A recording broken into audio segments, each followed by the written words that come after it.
어느 연구기관에서 당신이 좋아하는 음식을 차례대로 쓰십시오, 그런 통계를 내었는데 그 첫째가 술입니다.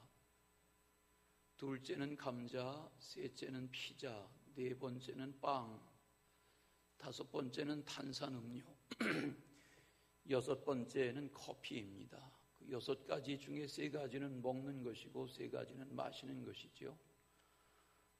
우리 몸에 이상이 생기면 특히 한방에서는 그 많은 음식이 많습니다. 그 많은 음식들은 대개는 우리가 체질적으로 좋아하는 것들입니다. 이것도 먹지 말아라, 저것도 적게 먹어라, 뭘 멀리 해라, 그렇게 자세하게 가르쳐 줍니다. 예수님께서 말씀하신 말씀 중에 감자나 피자나 빵을 먹고 싶어 굶주리는 자가 복이 있다, 그렇게 말씀하신 적이 없습니다. 또 무슨 술이나 탄산음료나 커피를 즐겨 마실 때 복이 있다, 그렇게 말씀하시지도 않았습니다. 예수님이 말씀하신 복은 의에 줄이고 목마른 자가 복이 있다, 그들이 배부를 것이다, 이렇게 가르쳐 주었습니다. 사람이 배고플 때에는 뭐든지 다 맛이 있지요. 혹이 지고 나면 시장이 반찬인 거 맞지요. 그런데 주님은 의에 대하여 줄이는 자로 살고 의에 대하여 목마른 자로 사는 것이 복이고 그것이 배부르게 되는, 만족하게 되는 길이다 하고 가르쳐 주었습니다. 제가 20대 중후반 때에 데니스 레인 세미나가 한국 교회에 소개된 적이 있습니다. 데니스 레인은 영국 교회의 목사이고 선교사, 동남아시아의 OM 국제선교회의 선교사였습니다. 그는 원래 법학을 공부한 변호사였는데 나중에 신학을 공부하고 목사가 되었고 선교사가 되었습니다. 그의 세미나를 며칠 동안 참석했고 또 그 다음 해에 2차 세미나에도 참석했던 적이 있습니다. 그 당시는 지금처럼 이렇게 발전한 프로젝터로 강의를 하던 시대가 아닙니다. 칠판을 놓고 칠판에 써가며 강의할 때인데 그분이 의를 설명하면서 창세기 아브라함에 대한 설명을 하다가 의에 대한 설명을 하면서 칠판에 한자로 이렇게 쓴 것을 기억합니다. 의는 양자와 나아자가 합해진 글씨입니다. 놀라운 것은 성경에 말하는 양은, 어린 양은 예수 그리스도를 상징하는데 어떻게 한자어에서 성경적인 의미의 저런 합성어가 탄생했을까 하고 생각하게 됩니다. 의라고 하는 것은 righteousness, 의라고 하는 것은 어린 양이신 예수 그리스도를 내 삶의 중심의 주인으로 모시고 살아갈 때에 내 삶의 주인이 내가 아니라 그분이 나를 다스리시는 주인이 될 때에 우리는 의롭지 못하지만 의롭다고 인정받는 칭의의 삶을 살아갈 수 있게 된다 하는 교훈을 깨우쳐 주었던 오래전의 그 기억이 지금도 생생합니다. 우리는 의라는 단어를 들으면 정의 혹은 공의 그런 단어를 생각하게 되지요. 맞습니다. 구약 성경에서 쓰여진 히브리어의 체테크라는 그 의는 절대 공의 자체이신 하나님 아버지의 의를 말합니다. 거기에서 출발해서 하나님께서 약속하신 언약을 신실하게 성실하게 이루셔서 이루시는 구원, 약속을 이루시는 구원, 이것을 의라고 설명하고 있습니다. 신약 성경에 사용되어진 헬라어의 의라고 하는 디카이오스네라는 이 단어도 정의, 공의 그런 같은 표현이지만 그 뜻은 법을 준수하고 의무를 따르는 미덕, 이런 내용을 포함하고 있습니다. 우리는 죄인인 인간이 의롭지 못한데 어떻게 의로워질 수 있는가 하고 질문하게 됩니다. 로마서 3장에 보면 사도 바울은 무엇이 인간의 불의이고 무엇이 하나님의 의인가에 대하여 대단히 논리적으로 설명한 그런 편지의 내용을 로마서 3장에서 접할 수 있습니다. 우리가 일부를 기억하는 그 표현이 로마서 3장 10절에 나옵니다. 기록된 바 의인은 없나니 하나도 없으며 라는 이 표현 말입니다. 그 뒤에 이어서 나오는 여러 구절의 표현이 의롭지 못한 인간의 상태를 지적하는 내용들입니다. 깨닫는 자도 없고 하나님을 찾는 자도 없고 다 치우쳐 함께 무익하게 되고 선을 행하는 자도 없나니 하나도 없도다. 그들의 목구멍은 열린 무덤이요 그 혀로는 속임을 일삼으며 그 입술에는 독사의 독이 있고 그 입에는 저주와 악독이 가득하고 그 발은 피 흘리는데 빠른지라. 파멸과 고생이 그 길에 있어 평강의 길을 알지 못하고 그들이 눈앞에 하나님을 두려워함이 없느니라. 이 상태가 인간의 불의, 의롭지 못한 상태에 대한 자세한 설명입니다. 그리고 그 뒤에 나오는 내용이 하나님의 의에 대한 설명입니다. 거기 로마서 3장 20절 이하의 긴 말씀에 보면 하나님의 의에 대하여 또 인간이 불의하지만 하나님 앞에 의롭게 되는 길에 대하여 설명해 줍니다. 잘 들어보십시오. 그러므로 율법의 행위로 그의 앞에 의롭다 하심을 얻을 육체가 없나니 율법으로는 죄를 깨달음이라. 율법으로는 죄를 깨달음이라. 이제는 율법 외에 한 의가 나타났으니 율법과 선지자들에게 증거를 받은 것이라 곧 예수 그리스도를 믿음으로 말미암아 모든 믿는 자에게 미치는 하나님의 의인이 차별이 없느니라. 굉장히 길게 설명되어 있지만 예수 그리스도가 하나님의 의를 이루는 죄된 인간에게 와서 하나님의 의를 이루는 분이 예수 그리스도다. 그런 설명입니다. 그리고 모든 사람이 죄를 범하였음에 하나님의 영광에 이르지 못한다 하는 설명까지. 자, 이 말씀을 잘 정리해 보면 성도인 하나님의 자녀인 우리는 3장 24절의 로마서의 말씀대로 그리스도 예수 안에 있는 속량으로 말미암아 하나님의 은혜로 값없이 여김을 받은 자입니다. 어렵습니까?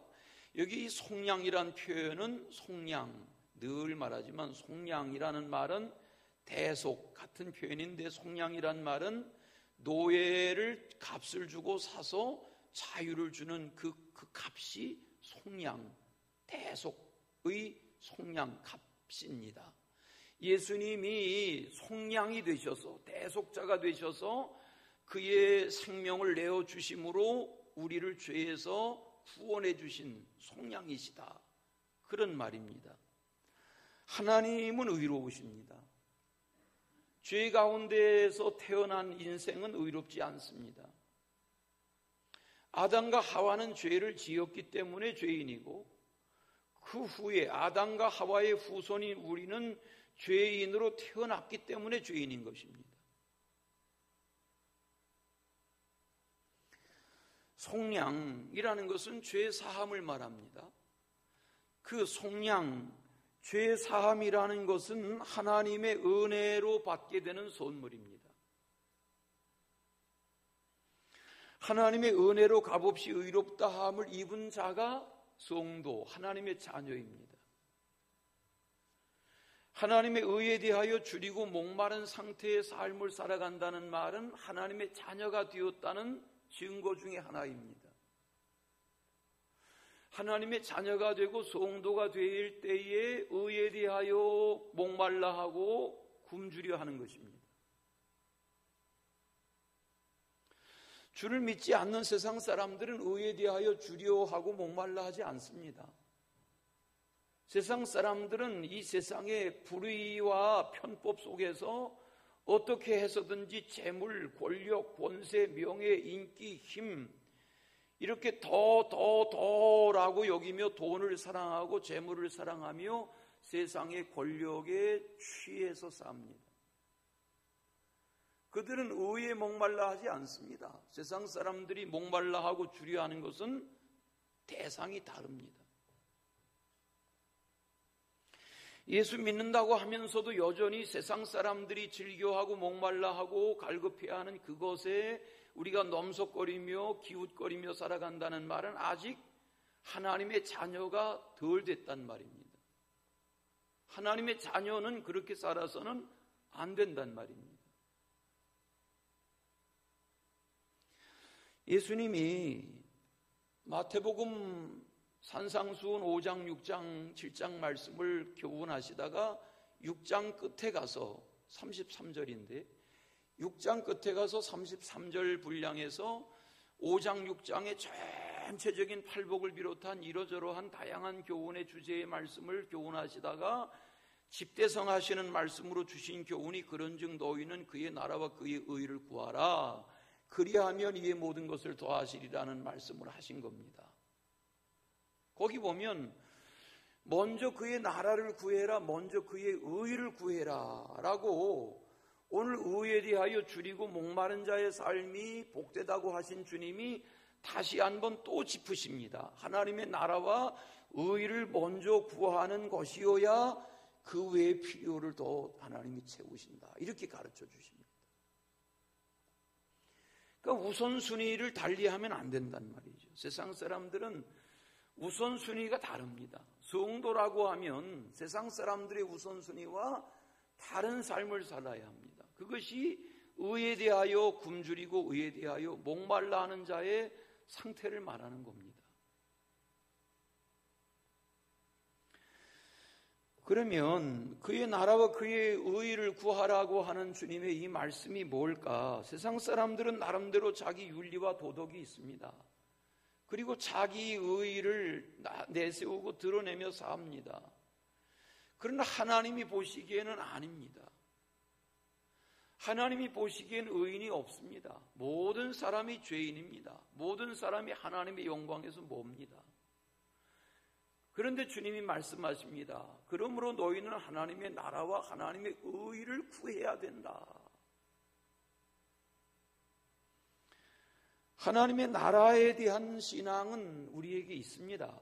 왜? 예수 그리스도가 하나님의 나라에 대하여 말씀하셨고 그의 죽으심은 그의 부활하심은 하나님의 나라를 성취하신 선물해 주신 것이기 때문에 그렇습니다. 하나님의 자녀인 성도들은 예수 그리스도의 죽음과 부활을 통해서 하나님의 나라의 백성이 되는 길이 무엇인지를 압니다. 믿습니다. 그렇다고 하면 하나님의 나라를 믿고 따르고 추구하는 하나님의 나라의 백성들은 하나님의 의를 또한 구해야 합니다. 이걸 예수님은 의에 대하여 줄이고 목말라 해야 된다. 이렇게 가르쳐 준 겁니다. 사람이 배고플 때는 뭐든지 먹고 싶습니다. 여기서 말하는 배고픈 게 그냥 한 끼를 굶어서 먹을 시간이 지나서 시장기를 느끼는 그런 정도를 말씀하는 게 아닙니다. 절대 빈곤, 절대 굶주림의 상태를 말합니다. 사람이 3일 못 먹고 못 마시면 돌아버리죠. 쓰레기통이라도 뒤지죠. 아니 성경이 말하지 않습니까? 자기 자식이라도 삶아 먹는다니까요. 그렇게 절대 줄이고 절대 목마른 상태가 되는 그것이 줄임이고 그것이 목마름이라면 의에 대하여 그런 상태가 돼야 복이라는 겁니다. 사람이 배고플 때 굶주릴 때에는 뭐든 먹고 마시고 싶지만 일단 먹어서 배부르고 나면 산의 진미가 나하고 상관이 없습니다. 그렇지 않습니까? 배고플 때야 뭐로든 배를 채우고 싶지만 내 배가 빵빵하게 배가 부른데 아무리 값비싼 진귀한 뭐를 차려놓은들 그게 내 입에 들어갑니까? 토하고 먹으면 모를까?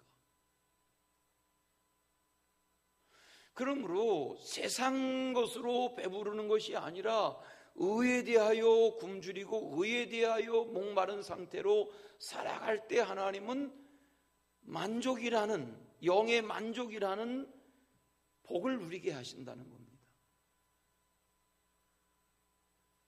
아멘을 안 하시네요.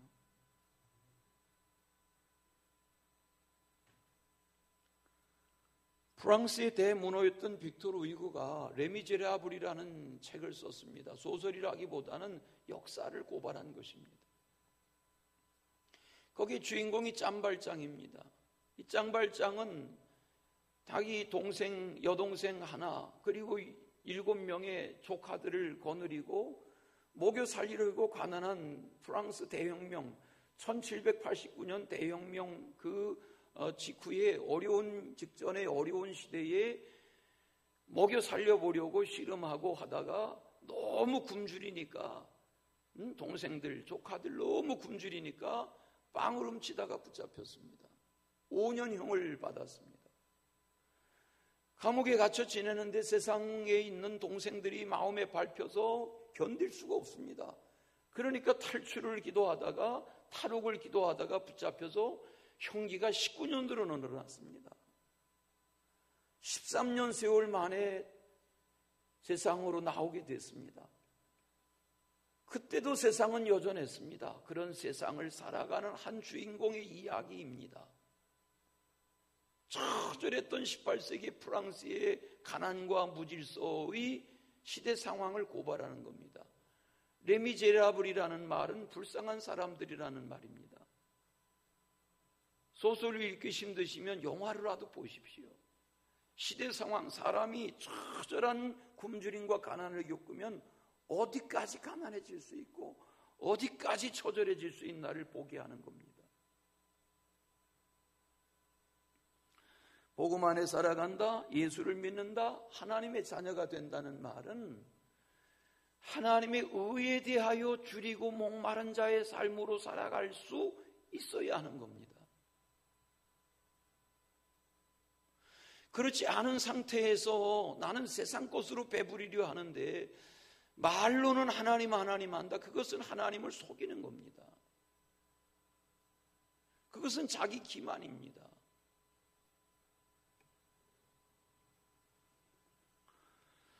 사람은 누구나 다 하나님에 대한 목마름이 있습니다. 갈급함이 있습니다. 굶주림이 있습니다. 20세기에 영국을 대표했던 세계적인 기독교 영성가였던 C.S. 루이스는 이 문제를 이렇게 말합니다. 사람은 누구나 영적 가치나 영적 의미로만 충족될 수 있는 실존적인 빈 공간이 있다. 사람의 마음속에 빈 공간이 있다. 그곳에 깊이 자리 잡은 진한 그리움의 감정, 이것은 세상에 그 무엇으로도 대신 채울 수 없다. 우리 마음에 있는 이 빈 공허는 무엇으로도 채워지지 않는단 말이에요. 그래서 사람들이 술술 하지만 술로 채워지는 게 아니란 말이에요. 지난주에 말씀을 정리하다가 처음으로 알게 된 사실이 있습니다. 우리나라 소주, 그게 몇 cc입니까? 소주. 예? 소주 잔에 따르면 7잔이랍니다. 그거 왜 짝수로 안 하고 홀수로 하냐면 둘이 먹든 셋이 먹든 홀수로 해야 또 시키게 된다는 겁니다. 못 알아듣는 분들은 사한수를 못하는 분들이세요. 예? 그거는 소주, 맥주, 모든 술이 다 그렇게 되어 있답니다. 맥주잔에 맥주를 따르면 3잔. 이래서 꼭 더 시키게 만든다는 겁니다. 여러분, 우리가 왜 술을 음식보다 더 좋아합니까? 세상 사람들이. 그거로 인간의 공허를 채워보려 하지만 거기서 시작해서 인간의 모든 타락이 시작됩니다.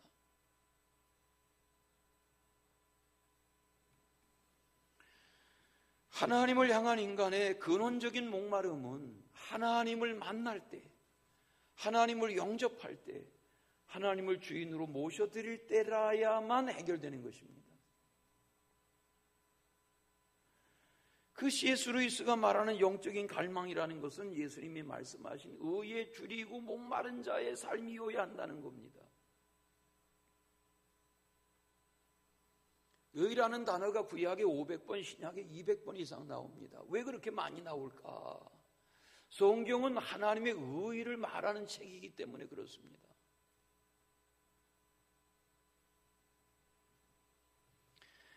의에 대한 주림과 목마름을 갖는 것이 그리스도의 대속과 속량의 은혜, 죄사함의 은혜를 누리는 시작입니다. 세상 욕망은 바닷물을 삼키려는 것과 같고 홍수 중에 물을 마시려는 것과 같은 겁니다. 그런 세상의 욕망으로는 인간의 욕망이 근원적으로 해결되지 않습니다. 그러니까 또 죄를 찾는 것입니다. 해결되지 않는, 후회하고 죄스러워하며 또 탐닉하는 것입니다. 이것이 인간의 타락상입니다. 배부름의 상태라는 것은 은혜 받았다 하는 상태입니다. 우리가 저희 은혜 받은 것 같아. 은혜 받으세요. 은혜 받아야 돼요. 이 말은 예수 그리스도께서 말씀하신 의로 주림과 목마름이 해결되어서 만족한, 배불러지는 그 상태가 은혜의 상태입니다. 여러분, 말씀이 여러분에게 은혜로 받아들여질 때, 은혜로 깨달아질 때, 그냥 이 얘기 저 얘기 하는 그런 만담 같은 설교 시간 말고 이렇게 논리적으로 깨우쳐지려 하는 이 말씀이 깨달아지고 들려지고 귀가 솔깃해질 때라야만 말씀의 은혜가 생기는 겁니다.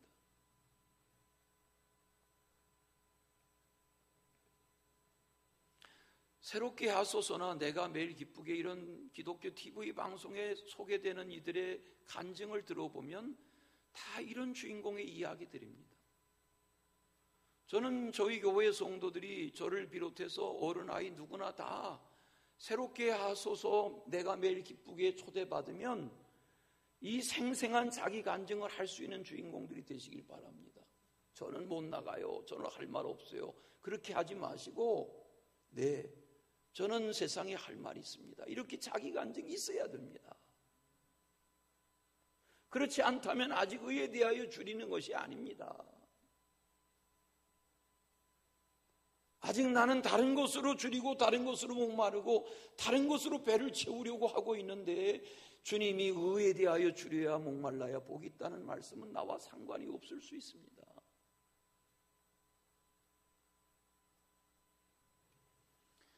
(20세기를) 대표했던 영국의 복음주의 신학자요 런던의 대목회자였던 존 스토트 목사님은 이 의를 세 가지로 말했습니다. 그 의는 법적인 의와 도덕적인 의와 사회적인 의가 있다. 세 가지. 법적인 의라는 말은 하나님 앞에 율법으로 인한 의, 이것은 그리스도로 인한 칭의로 해결받는 의입니다. 또 하나의 의가 도덕적인 의입니다. 도덕적인 의라는 말은 우리가 악하지만 불의하지만 우리 속에 선한 일을 행하려는 양심이 남아있는 것입니다. 예루살렘에서 엠마오로 내려가던 길에, 여리고로 내려가던 길에 강도 만난 사람을 만나서 그를 도와주었던 사마리아 사람의 선한 행실, 이것이 우리 속에 남아있는 그런 도덕적인 의의 부분일 수 있습니다. 또 하나 사회적인 의입니다. 사회는 불의하지만 불의한 세상을 불의하다고만 말하지 않고 세상을 정직하게, 정의롭게, 공의롭게, 불편부당하게 하나님의 뜻을 따라서 살고자 하는, 대하고자 하는 그 의, 이것이 사회적인 의입니다. 하나님의 그 의는 구원과 맥을 같이 하고 있습니다. 이사야서에 보면 특히 이사야는 그런 말씀을 많이 합니다. 56장 1절에 이사야는 여호와께서 이와 같이 말씀하시기를 너희는 정의를 지키며 의를 행하라. 이는 나의 구원이 가까이 왔고 나의 공의가 나타날 것임이라. 이렇게 말합니다. 거기 의, 공의, 구원 이렇게 말씀하는 그 하나님의 의와 구원은 같은 것입니다. 하나님은 하나님의 의를 이루시기 위해서 이 땅에 예수 그리스도로 인하여 구원의 길을 열어주신 것입니다. 그분이 하나님의 아들 예수 그리스도이시죠. 인간은 영적인 존재입니다. 여러분이 이렇게 주의 날 오셔서 예배하고 말씀을 귀 기울이는 이유는 우리에게 영적인 기대가 있기 때문입니다. 경청하시든 그렇지 않든 이 영적인 기대와 영적인 갈급함이 있는 영적 존재이기 때문에 우리는 이 예배를 통해서, 말씀을 통해서, 찬양을 통해서, 기도를 통해서 그 영적인 대답을 찾아가는 것입니다.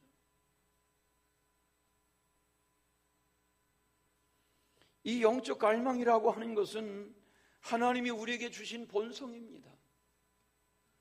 그것이 하나님의 형상대로 지음받은 상태입니다.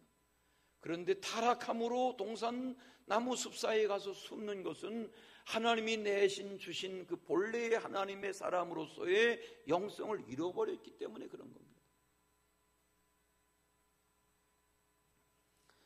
시편 42편 1절처럼 하나님이여 사슴이 시냇물을 갈급해함과 같이 내 영혼이 주를 찾기에 갈급해합니다 라는 이 고라자손의 고백은 우리에게 하나님을 찾고자 하는 그런 마음이 누구나 있다는 겁니다.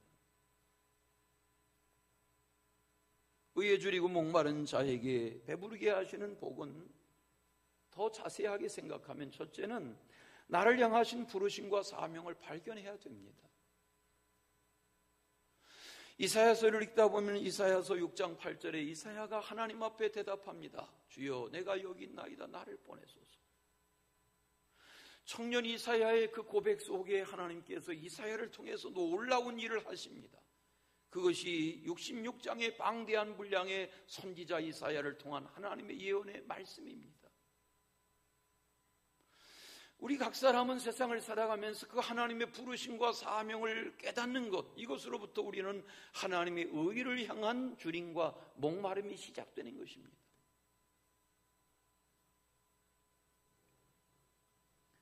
왜 사냐? 이렇게 물으면 피식 웃고 말면 안 됩니다. 그냥 시한 귀절처럼 왜 사냐고 물으면 웃지요. 이렇게 해서는 안 됩니다. 왜 사냐고 물으면 죽지 못해서 삽니다. 왜 사냐고 물으면 살아있으니까 삽니다. 이렇게 그냥 단답으로 하지 말고 왜 사냐고 물으면 삶의 의미를 이야기할 수 있어야 합니다. 밤새도록이라도. 최근에 돌아가신 이호령 박사님이 그가 세상을 떠나기 암으로 투병하며 그 탐스럽던 얼굴이 삐쩍 말라가지고 기력이 쇠해갈 때 그가 암 치료받지 않고 나는 암과 함께 생을 마친다. 그리고 마무리해 가면서 했던 이야기가 새끼 발가락과 새끼 발톱 이야기입니다. 여러분, 우리 여성들 중에 특히 하절기가 되면 손톱 발톱에 그림을 그리는 분들이 계시죠. 여성들에게 여쭤보겠습니다. 발톱에 손톱에 그림을 그리시는데 야, 내 새끼 발가락 정말 귀엽게 생겼다. 내 새끼 발톱 진짜 명물로 생겼다. 그런 분 계세요? 보여주세요. 없어요. 아무리 발톱을 그리고 뭐 장식을 하고 그림을 그려도 새끼 발가락과 새끼 발톱을 세상 사람들에게 사진 찍어 보여주고 싶어 하는 사람은 없어요. 새끼 발가락과 새끼 발톱은 다 엄지 발톱과 엄지 발가락과 달라요. 그러나 그 5 발가락과 5 발톱이 창조주 하나님에게서는 다 소중한 것입니다. 다 필요한 것입니다. 없어서는 안 되는 것입니다. 생각해 보십시오. 여러분 새끼 발가락 하나를 잃었다고 생각해 보십시오. 이 하나님의 오묘한 창조의 섭리는 우리 각 사람의 부르심을 향해서 여러분이 어떤 환경에서 나서 어떻게 살아오셨든 젊었든 연세가 많으시든 어떤 환경에 누구이든 하나님이 보시기에는 다 소중한 것입니다.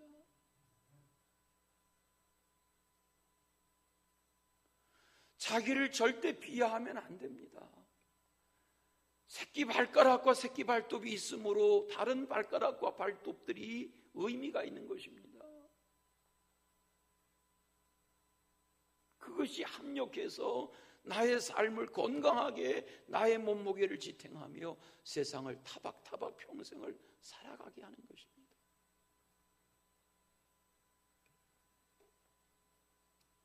그러므로 의에 줄이고 목마른 자는 각 사람을 향하신 하나님의 부르심과 사명을 제대로 깨달아야 합니다.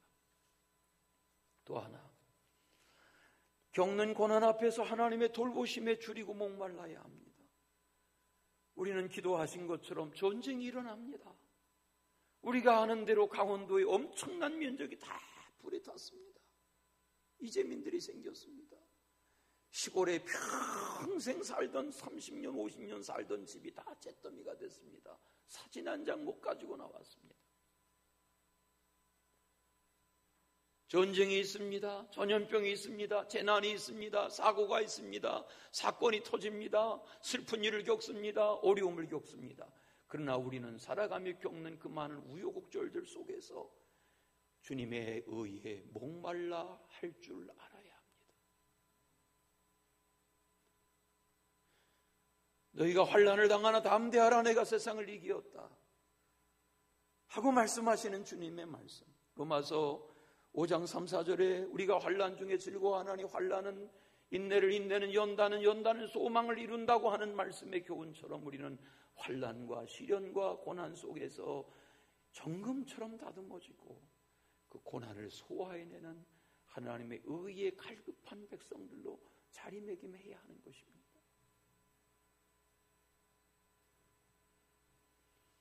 또 하나는 죄를 두려워하던 죄에서 벗어나려는 의지가 생겨야 합니다. 죄를 사랑하고 죄를 짝하지 말고 죄를 멀리하고 죄를 두려워하는 의지가 생길 때 의에 목말라지게 되는 것입니다. 창세기 3장 1절을 읽다 보면 뱀에 대한 이야기가 나오죠. 그런데 뱀은 여호와 하나님이 지으신 들짐승 중에 가장 간교한 자라. 에덴 동산에, 평화로운 에덴 동산, 하나님이 거니시는 에덴 동산에도 악이 있었습니다. 죄가 있었습니다. 거기 뱀이라는 들짐승은, 기어다니는 들짐승은 악의 화신, 죄의 화신입니다.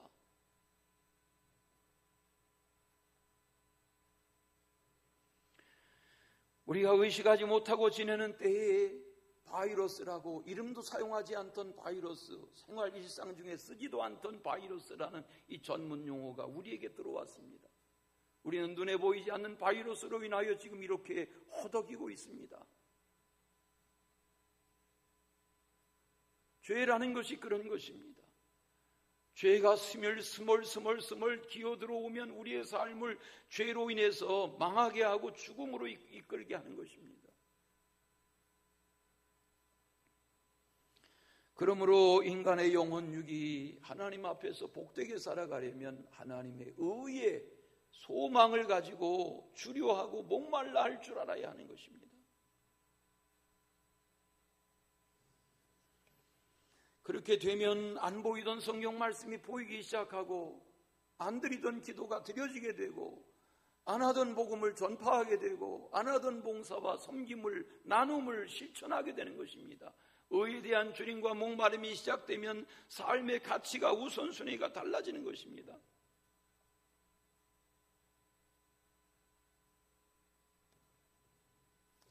사울이 다메섹 체험 이전에 사울은 살기가 등등했습니다. 찾아다니며 믿는 자를 박해했습니다. 남녀를 끌어다가 죽음으로 몰아가려 했습니다. 그런 사울이 다메섹 체험 이후에 완전히 새로운 하나님의 구원의 의의 복음을 증거하는 의의 화신이 되었습니다. 이유는 무엇입니까? 그가 깨닫고 발견하고 나니까 의에 대하여 줄이고 목마른 자의 인생으로 살게 된 것입니다.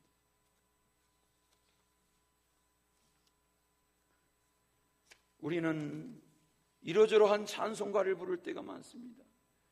사도 바울의 그런 변화의 삶처럼 우리의 범사가 마찬가지입니다. 예수를 나의 구주 삼고 라는 찬송을 부릅니다. 아마 사도 바울이 살아있을 그 당시에 이 찬송가가 불려졌다면 바울의 애송 찬송이었을지도 모릅니다. 그 가사는 이렇게 시작됩니다. 예수로 나의 구주 삼고 성령과 피로써 거듭나니 이 세상에서 내 영혼이 하늘의 영광 누리도다. 이것이 나의 간증이요 이것이 나의 찬송일세. 원래 영어 찬송 가사에 보면 간증이라고 되어 있지 않습니까? This is my story. This is my song. 이것이 내 삶의 이야기입니다. 그랬습니다.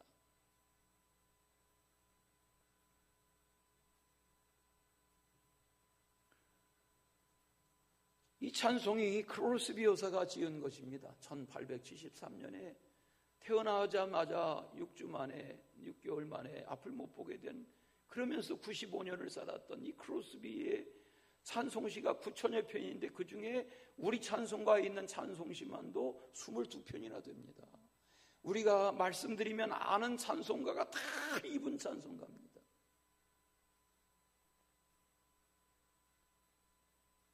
저는 앞을 못 보게 되었지만, 가난했지만, 태어난 지 1년 만에 아버지 죽었지만, 어려운 형편에서 살았지만, 15살이야 맹학교 들어가게 됐지만, 그에게는 하나님이 주신 놀라운 문학성이 있었고, 써내려가는 글들마다 하나님을 경배하는 찬송시가 되어서 곡이 붙여진 수많은 찬송시들, 그 중에 우리 찬송가에만도 그렇게 많은 찬송가들.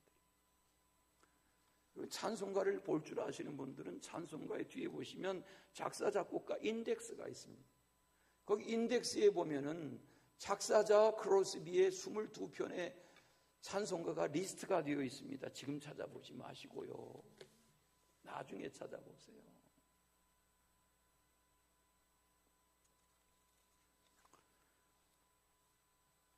나의 갈 길 다 가도록 예수 인도하심이라는 그런 유명한 찬송도 그분의 찬송시입니다.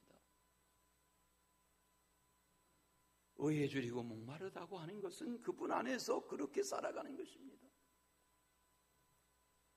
오늘 읽으신 요한복음 7장 37절 38절, 누구든지 목마르거든 내게로 와서 마셔라. 그리하면 그 배에서 생수의 강이 넘쳐나리라. 그런 은혜의 주인공들이 되시기를 축원합니다. 찬양하십시다. 주께 가까이